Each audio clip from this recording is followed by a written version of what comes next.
Welcome back. I hope the cakes have delivered on your sugar rush.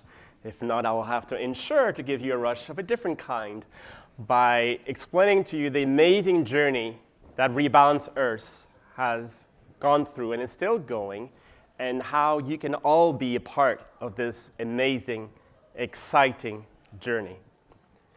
So we're here as Rebalance Earth because we want to bring high integrity nature credits to the market. And I'll be talking to you about what do I mean by that. And we set ourselves a very ambitious goal. Remember I was talking about John F. Kennedy not so long ago in 1962 in terms of we need to go to the moon. And I said we need to go to nature. We need bold ambitions. And ours is to offset over a gigaton of carbon through nature-based solutions to protect and improve biodiversity whilst generating daily income for millions worldwide. So what is a high-integrity nature credit? First and foremost, it starts with biodiversity regeneration. You've all heard Ian talk about how we've lost 69% of wildlife in the last 50 years. Imagine what that means for your organization if you were to lose 69% of your staff. You wouldn't be able to operate, yet we expect nature to keep operating. And there's a second element to this credit, which is carbon sequestration, because our number one tool to fight climate change starts with nature. Yes, there's some cool tech that's being built, and I encourage it. But I prefer standing next to a tree or an elephant if it won't stampede me, instead of a piece of machinery that's going to absorb carbon. Nature is our best tech. And the third element is human development. You cannot look at biodiversity regeneration, you cannot look at carbon sequestration, or you cannot look at human development in silos. They're all interconnected. And as soon as we start understanding that, the faster we're going to move forward. Now, as you've heard from Ralph, we don't really value nature. A forest elephant is only worth $40,000 dead for its ivory. But through the work that Ralph has done at the IMF, a living elephant is worth $2.6 million. There's a market for a dead elephant. There is no market for a living elephant until now. So the platform that we're building is one where corporates, capital markets, and households can purchase this nature credit. So how are they produced? Well, you've heard from the other panels about the power of technology that can capture data, and artificial intelligence, perhaps the ChatGPT version, can analyze all that data and help us understand this is seagrass, this is a gorilla, this is a whale, this is a forest elephant. Actually, this is not just a forest elephant, this is Rosie, the forest elephant. And Rosie the elephant, she's aligned with science-based nature targets. She works with a TCFD, she works with a TNFD, and she's your contractor that you can employ within your firm to take care of your biodiversity and carbon liability. That's what Rosie can do for you. So once she's identified, and that data is fed into scientific data and economic modeling, we can build this nature credit. What happens to it? It is then stored and put onto an R3 Corda blockchain. And I'll be talking about it in the next panel about the work we're doing with R3 in terms of providing transparency, traceability, and trust. But in addition to that, we're also working with independent third-party verification to again provide that layering of credibility to this nature credit. And finally, the funding goes to protect the keystone species, whether it's seagrass, whether it's an elephant, whether it's a gorilla or a cheetah. And it goes to pay the park rangers a decent income. These local communities and their park rangers, they're our first line of defense to this climate crisis. And yet they're being paid peanuts, usually out of philanthropy. You wouldn't pay a security guard outside of a Cartier shop charity money. But yet, they're protecting assets that are worth $2.6 million per elephant. So what does this look like? Well, we're very lucky. One of our first clients, Go Cardless, will get this dashboard. They will say, well, this is how much, for example, carbon has been absorbed through the platform, how we transform your carbon dollars in carbon for social good. But the most exciting tab is when you click on your nature credit tokens, because there you can actually see which elephant produced that credit on that day for you. You can see the picture, you can see the video. It's like taking you straight into the forest of Liberia or the DRC or other jurisdictions. It's about providing that transparency, that traceability, the authenticity of your purchase. And equally then, you can see where's the money gone to. Actually, it's gone to pay Audrey the park ranger. She's responsible for X number of elephants. She's intercepted that number of poachers. And the school is being rebuilt. Again, that is the power the blockchain technology can provide, is that traceability all across. Imagine what that could do as you're recruiting new employees into your company, and they ask you about your authenticity regarding ESG. You can just show them the dashboard, and they can see it for themselves. Now, in the previous panel, we talked about local communities. I just came back with Kathy from the Rebalance Earth team. We just came back from Liberia, where we spent a week there talking with government officials, Forest Protection Agency, and the Environmental Protection Agency, and local communities.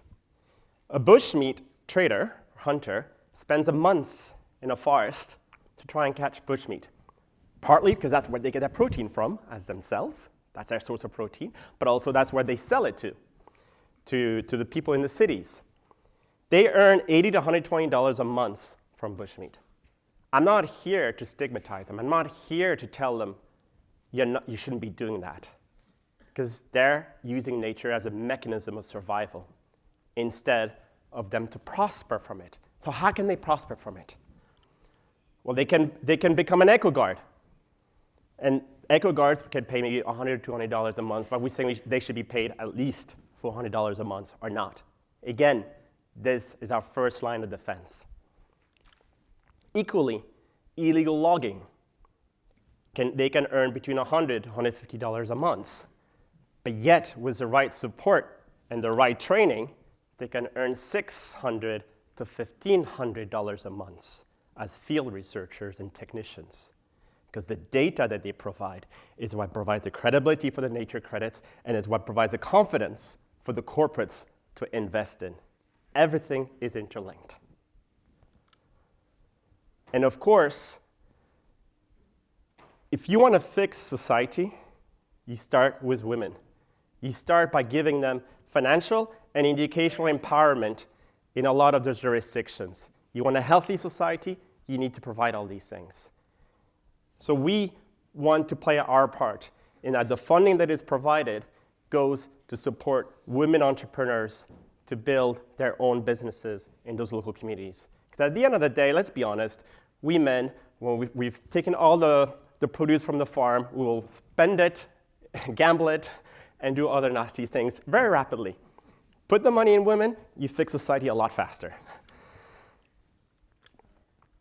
But the great thing about Rebalance Earth is in terms of our technology. Because technology enables you not just to have scale, but also to create what I call the power of and. What else can you do? I hate this thing of you choose that or that. Actually, no. You can do this and that. So let's talk about it. Our sensors, at the moment, sensors are pretty dumb in the sense that they're basic. They have a data card, and you have to replace them every so often, the battery and the data card. Now imagine the sensors are connected to mobile networks, to some kind of remote Wi-Fi system. If we're going to do that for the sensors, we need to do it and offer it to the local communities. Enable them to start a path of digitization, of communication. But equally, those sensors need energy. In the DRC, for example, I think it's something around 93% of communities do not have access to electricity. They're not connected to the power grid. So what do? They chop off trees, they get charcoal. Again, it's about survival. I will use nature as a means of survival instead of prosperity. Prosperity is I can protect nature. I can nurture it. I can work with technology to understand its value and provide the data to producing those nature credits, which companies have confidence in because of the data. And providing sensors, electricity can be done with solar panels. And we can start providing distributed energy systems to local communities all around the world. But if we're going to be transferring funds from those nature credits to communities, we need a mechanism to identify them. We need a mechanism in which to put the funds in. So you need a digital wallet. So that eco guard or that park ranger or that field technician, they will all need to be identified and created mobile wallets. So you're suddenly giving an unbanked community a pass to financial inclusion. So again, the power of and. If you've got a platform, what else can you do with it? How else can you open up your ship to get more people on board? Now this is a picture in India, actually, where elephants, when they go hungry, or did you know, when they want to self-medicate, they will go and pick certain types of crops in a farm. They're very smart creatures. But the problem about doing that is that they will destroy a portion or all of the farm.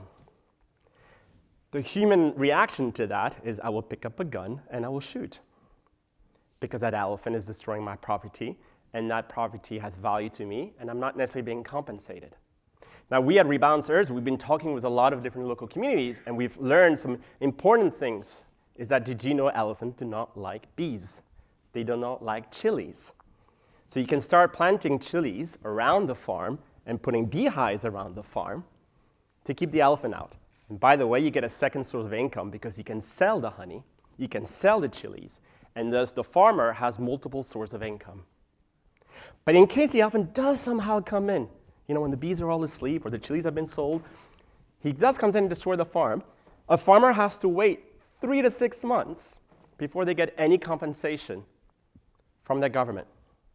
In that time, they will go hungry and they will go back to nature as a means of survival and they will destroy. Because of our blockchain platform, because of our sensors, we can confirm that elephant on that day has come and destroyed the farm. Activate parametric insurance. And that enables insurance companies around the world to offer an insurance product that is very low premiums because they're using our blockchain technology. And there's certainty, they don't need to send an underwriter to go and check things. It's all there. The farmer can receive the money in 24 to 48 hours. They don't have to wait 3 to 6 months. Again, the power of and. And these are just a handful of examples of what can be done. And what I want to invite you all is to think, how else can I leverage this platform? You are all creative people. You all have the power to come up with new business models. We're building a platform that you can build upon. Whether you're an insurer or any other kind of company and you want to target these individuals, we give you a mechanism to do that. So I think what I really want to leave you guys with is that we can't just wait for our competitors, our partners, our customers to maybe take the first steps. Because you know what? You've all done the first step right here. You're all sitting here in this conference. And I'm hoping that between the networking breakfast, the lunch, and the coffees, you've managed to make meaningful connection. Talk with those connections. How can we share? How can we collaborate? How can we start? And if you're ready to start or you want to have a conversation with us, please come and talk to us. Because today it starts. So let's make it happen. And I'm going to finish a slightly bit earlier. And today starts in a number of jurisdictions, which Rob Gardner will be telling you about in more detail. But we're in conversations with a number of jurisdictions around the world. So we've heard about Africa, whether it's in Liberia, where I just came back from, which involves the forest elephants and the chimpanzees, whether it is in the Democratic Republic of Congo with African Wildlife Foundation, again with forest elephants, the Central African Republic, Guinea, or some of the jurisdictions we're looking at in Africa, but also here in the UK, whether it's in Plymouth, for example, with seagrass, or in Canada. Now, there's no forest elephants in Canada, but there are caribous. And caribous have a very powerful cultural value to the First Nation tribes.